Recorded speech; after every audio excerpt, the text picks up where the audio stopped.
Hey, what's going on, you guys? My name is the Raptor, and welcome back to another one of my Death Battle prediction videos. I'm actually getting pretty lucky with this season, considering that Death Battle keeps bringing out characters that I'm pretty familiar with, so I can keep predicting fights for the season, definitely more so than any other season so far, which is really rather cool. But anyway, after Obi-Wan vs. Kakashi on Death Battle, we're getting Danny Phantom from Danny Phantom versus Jake Long from American Dragon Jake Long, and I'm pretty excited for this fight. Like with Obi-Wan vs. Kakashi, I was pretty certain that Jake Long was going to be Danny Phantom's opponent after they revealed him and everyone else at the end of All Might vs. Might Guy. I was pretty sure it was going to be Jake Long. I don't think there's really any better opponent for Danny Phantom than Jake Long, at least in my opinion. And I think they confirmed they weren't going to be doing Yusuke versus Danny Phantom on like one of their Death Battle casts or something like that. And of course they weren't going to do something like Ben 10 versus Danny Phantom. I was just pretty sure that it was going to be Danny Phantom versus Jake Long. What I am surprised about though is that they're doing this fight this early. What I thought it was going to be like, half the characters that they revealed at the end of All Might vs. Might Guy were going to be in the first half of the season, and the other three were going to be in the second half of the season. So it was going to be Miles, Sindel, and Obi-Wan in the first half, and then Beerus, Krona, and Danny Phantom in the second half. But no, they actually want to save more surprises for the second half of the season, which I can actually really respect. So that's really cool. And in terms of what I know about these characters, I do like both of these characters quite a lot. I am pretty familiar with them. However, I definitely have my biases in this fight. I have to admit it. I really like Danny Phantom. I really liked the show. I'm more familiar with the show. I remember there was a time where I really loved Danny Phantom when I was younger, and I think the only reason why I don't love him as much is just because I've moved further away from him as I've grown up, which is understandable. But I still really like the character, and I was still really invested in the show, although not as much as I would have liked to be. I actually ended up watching more SpongeBob and Fairly Odd Parents and stuff like that, although I would have liked to get more into Danny Phantom. Regardless, though, I still know quite a lot about him. I still really like the character, and I like the show, and I know Jake Long is really cool in his own right, and I do like him as well, but I don't know, I was just never as invested in the character or in the show as much as I was for Danny Phantom. So that's just my biases, getting them out of the way. But of course, for Death Battle predictions, we try to put those biases to the side and just see, look at the facts and try to make the decision from there. I'm also going to try to make this video relatively shorter compared to the other Death Battle predictions I've done. One, because I want to get this out really quickly. Two, because I think it's a pretty straightforward fight that doesn't need too much explanation. And three, if you can't tell already, I'm a little under the weather, or I'm feeling a little under the weather, so I don't want to be in front of the camera for too long. But yeah, I guess we're just going to get into it. So I'm going to start off by saying who I think is going to win, and I'm going to get into their advantages, and basically explain my verdict or my prediction for who I think is going to win. So we're getting ready. 3, 2, 1... I do think that Danny Phantom is going to win this one, and I'm pretty confident in saying that. Now, this might be because of the biases, maybe not. Again, I try to put it to the side, but just looking at the facts, just looking at what these characters bring to the table, I think that Jake Long is just too overwhelmed to win this fight more often than not, and I'll get more into why I think that later on. First, I think we're going to talk about Jake Long's advantages and what I see him having over Danny Phantom in the fight.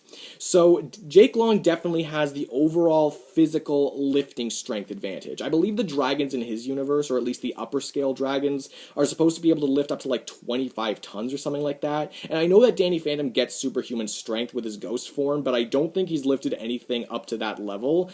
So in terms of lifting strength, I do think that Jake Long has the advantage. I also think that Jake has the advantage in terms of just overall martial arts ability, because he's had more training in terms of that. Just strictly martial arts, up close combat, I think that he does have the advantage there. He also just has his enhanced senses and his Eye of the Dragon, which allows him to see in the dark. And the enhanced senses combined with the Eye of the Dragon may or may not be able to perfectly counter Danny Phantom's invisibility, but giving him the benefit of the doubt, saying that he can, there's that. Regardless, though, whether or not he can, it still means that stealth is not going to be a big factor in this fight, at least as far as Danny Phantom is concerned, because again, with the enhanced senses, I don't think he's going to be able to be too stealthy in the fight. The invisibility might be able to help him with that, but regardless, it won't be a huge factor. At least, I don't think it will be. And another thing that's more so talking about Danny Phantom is that he does usually fight ghost opponents. There are exceptions, of course, but some of his powers are more specifically tailored to ghost opponents, so they're not going to have as big of an effect, if any effect at all, on Jake Long.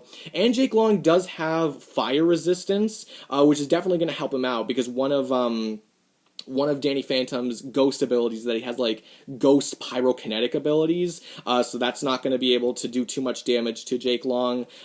So yeah, those are really the big advantages that I see Jake Long having in this fight. And I did list like 4 or 5 advantages for him, but when you look at Danny Phantom's advantages and how much of an impact they play in the fight, again, I just think it's too much. I think it's too much for Jake Long to fire back against. And this really starts off with the defense advantage, or the durability defense advantage, because when it comes to Danny Phantom's defenses, it's on another level. It's too much for Jake Long to compete against. Not only is Danny Phantom's overall physical durability and stamina and healing factor, he does have a bit of a healing factor. It's not like insane or anything, but it allows him to stay in a fight for longer. So not only are those things really impressive as far as Danny Phantom is concerned in terms of the physical stuff, but he also has his energy ghost shields, and we know how much Death Battle likes to use force fields in their explanations nowadays.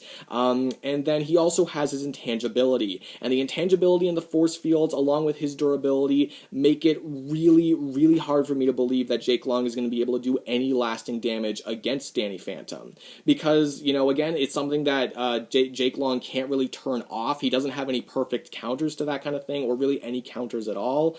And yeah, it just, like, again, Jake Long might have resistances to fire, like fire attacks, which encompasses like a small part of Danny Phantom's arsenal, but then Danny Phantom, using his invisibility and his shields, are basically saying no to all of Jake Long's physical attacks. And again, it's something he can just turn off whenever he wants to, and Jake Long can't really do anything against that. He can't just like turn it off for him. He doesn't have any perfect counter to that. So that alone makes it so that it's going to be really hard for Jake Long to land any good hits on Danny Phantom, especially if he uses his speed correctly, but we're going to talk about that a little later. When it comes to Jake Long's own durability, it is also really impressive, like Danny Phantom's. In fact, in terms of just general physical durability, I might even put them at around the same level. But nonetheless, Jake Long does have some pretty severe weaknesses as far as durability is concerned. First of all, in terms of the belly area of the dragon, of his dragon form, it is weaker than the rest of him, so that's definitely something that Danny Phantom could exploit. Of course, he wouldn't know it at the start of the fight, but, you know, it's still there. And of course, there's also the whole thing about, like, if you hit him behind his left ear or something, he just loses, you know, that weird thing. Of course, again, Danny Phantom wouldn't have this knowledge beforehand, but just looking at it side by side, even if they are at around the same level in terms of physical durability, Danny Phantom's durability, he has ways to make his durability way better to give him an enormous advantage, whereas Jake Long naturally has things that makes his durability significantly worse. So when factoring all that together, the overall defense and durability advantage has to go to Danny Phantom. It's just too much for Jake Long to be able to handle. And then, of course, there's the whole possessing and overshadowing thing, and there's that age-old question that could Danny Phantom, could he just, you know, possess Jake Long and then commit suicide? Personally, I don't think Danny Phantom would ever do that, but again, this is a whole, like, bloodlusted type fight, so I don't know if he is gonna do that or whatever. Regardless, though, just pushing that aside for a second, I don't know if, I actually forget whether or not possessing someone actually, like, gives him access to their memories. If it does, then he could just figure out Jake Long's weaknesses like that, and then it would be even easier for him to kill him. But I'm not sure if it does do that. I honestly just forget. But again, even if it doesn't, that still means that the durability advantage is just naturally further in Danny Phantom's favor, and I think it's more likely for him to be able to exploit one of Jake Long's durability weaknesses than for Jake Long to be able to get past Danny Phantom's durability hacks. So there's definitely that going for him. And in terms of just in general stamina, I did talk about how Danny Phantom just does have really good stamina, and he does have really good healing. But it should be noted that if he pushes himself too hard, then he's just going to lose his ghost form and lose all of his ghost abilities. So that's really not good for him.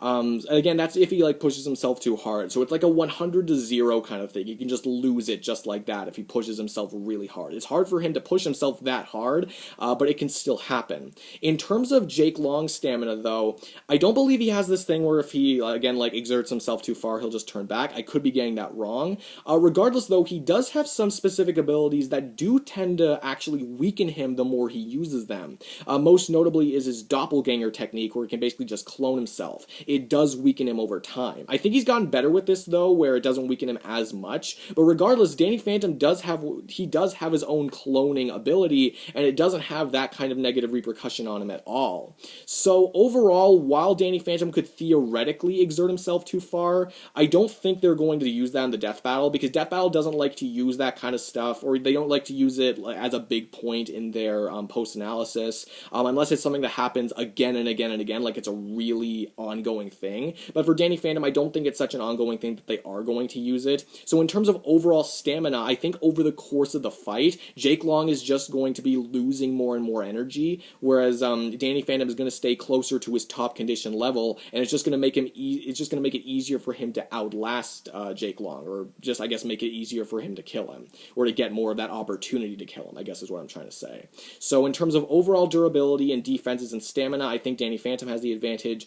And while I did say that Jake Long does have the advantage in terms of overall fighting ability, in terms of just overall intelligence and experience and confidence and, that kind of stuff in a fight, I do think that Danny Phantom has the advantage. He's been in the game longer, he's 2 years older than Jake Long, so I think just in terms of being competent of, like, a ghost hunter and just hero, I think he's just a more intelligent, a better strategic, and just overall more experienced ghost hunter and hero than Jake Long is in terms of a mystical dragon hero. That one might be more of a biased point, but I still think that stands. I think that overall Danny Phantom is just more competent, and I think he's more experienced. And to really drive that point home, while I did say that Danny Phantom's, there's a lot of while I did say in this video, while I did say that Danny Phantom's abilities, or some of them, relate more in terms of fighting ghosts, he has shown that he can defeat non-ghost characters. However, when it comes to Jake Long, when he did try to fight ghosts that were significantly less powerful than Danny Phantom,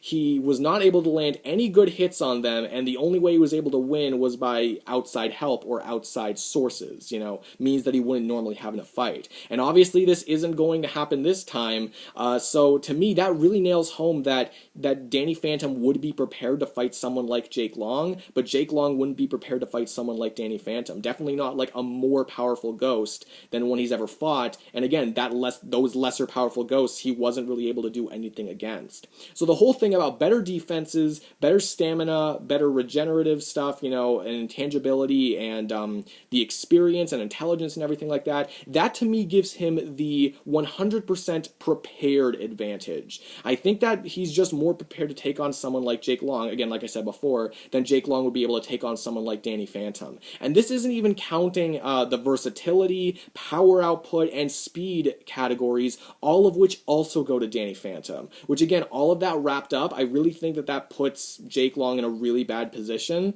And let's talk about those advantages too. So in terms of versatility and abilities, we talked a little bit about Jake Long's abilities, but not too much. Again, he's got his fire resistances, he's got his flight, he's got his strength and durability, again, master martial artist, he's got his tail and his sharp teeth and claws, which he can use as offensive weapons. And he's also got his signature fire breath, which is actually really destructive. That's like the best thing that he's got in his arsenal in terms of overall power output. So there's definitely that.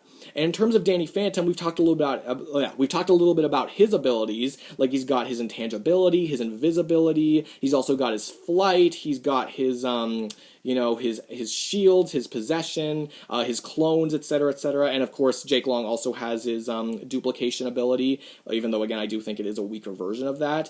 But then looking at what else Danny Phantom brings to the table, again, I think it's just way too overwhelming. He's got his like ecto energy ghost attacks. He's got his ghost or ghostly wail or whatever, which is like an enormous sonic attack, which does a lot of damage. I think it does drain his power more than his other stuff, obviously. But it's still ridiculously powerful. He has also got his, like, fire abilities, like, again, like his pyrokinetic abilities that I mentioned before, like his ghostly pyrokinetic abilities, but he's also got ghostly cryokinetic ability, ghostly cryokinetic abilities, which is like ice abilities, and his ghostly electrical abilities. He's also got light manipulation, so he's got a lot of versatility in terms of what kind of attacks he can pull out. He can also create constructs with the ecto energy that's around him, so there's that as well. He can also like enhance his own physical strength with the ecto energy, and he's got a lot more abilities. He can like, again, with his shields, but he can also like repel enemies backwards, and there's a lot of abilities that Danny Phantom has more, like he can also like walk up walls and stuff like that. There's way more abilities than I could just go into, but regardless, that alone should paint a clear picture that in terms of offensive and defensive options, he's just got way more than Jake Long has. And that combined, you know, with the hacks just makes him more durable, and it makes his power output better as well. Like that ghostly whale, again, is like one of his most powerful attacks, and it's insanely powerful. I believe it's, like, from my understanding, it's more powerful than any damage that we've seen Jake Long's fire do, which again is like the best thing he's got in his arsenal. And then again, with the whole durability and everything like that, I like in terms of just power output and durability and even speed too. Like I think speed also Danny Phantom has the advantage. Jake Long said that his like max speed is like 180 miles per hour or something like that, whereas Danny, like in terms of, you know, flight speed, like we've seen him fly significantly faster than that in the show, and in terms of reaction speed, I think visibly it's pretty clear he has the overall fighting speed advantage as well. So again, those are really all the advantages I can think of for these characters, but just lining it up one by one, you can really see the difference. When it comes to Jake Long, again, he's got lifting strength, he's got that advantage, he's also got the fighting skill advantage, he's got the sensory awareness advantage, and he's also resistant to a very small portion of Danny Phantom's attacks. That's it. Those are really all the advantages that Jake Long has. Whereas Danny Phantom has the overall power output advantage and the striking strength advantage, considering that he can, like, again, make himself stronger with the ecto energy and overall just output more force than Jake Long can, so that's one advantage. He's also got the speed advantage in every sense of it, like fighting speed and travel speed, flight speed, everything like that. He's also got the versatility advantage by a long shot, like way more abilities, and way more abilities than Jake Long can keep up with, so that's, again, a ton of abilities and a ton of abilities that Jake Long just really wouldn't be able to counter. He's got the insane defense advantage, again, with the intangibility, with the shields, just with his natural durability, and with the healing and stamina. So he's going to be able to outlast Jake Long as well, assuming that Jake Long, you know, if Jake Long uses abilities that pushes his energy too far and it weakens him over time. And he's got the intelligence advantage and the experience advantage, which again just makes him more prepared. It shows that he can fight characters like Jake Long, while Jake Long wouldn't really be able to, or he doesn't have the experience to show that he'd be able to fight someone like Danny Phantom. And overall, Danny Phantom's counters and hacks are going to take him way further in this fight than any defenses or any hacks that Jake Long might have against someone as powerful and as experienced and versatile as Danny Phantom. But anyway, that's just my opinions. I want to hear what you guys have to say. Who do you think is going to win? Do you think Danny Phantom's going to win, or do you think Jake Long is going to win? Let me know why down in the comments below, because I'd really like to hear what you guys have to say. And if you enjoyed this video, please give this video a huge like, leave your comments down in the comments below again, and subscribe if you could. That would really help. But no matter what you do, your view is plenty of contribution. So thank you guys so much for watching. I really do appreciate it. I'm excited for the battle. I hope you guys are too. And that's it for me. I will see all of you guys in the next video. Peace out.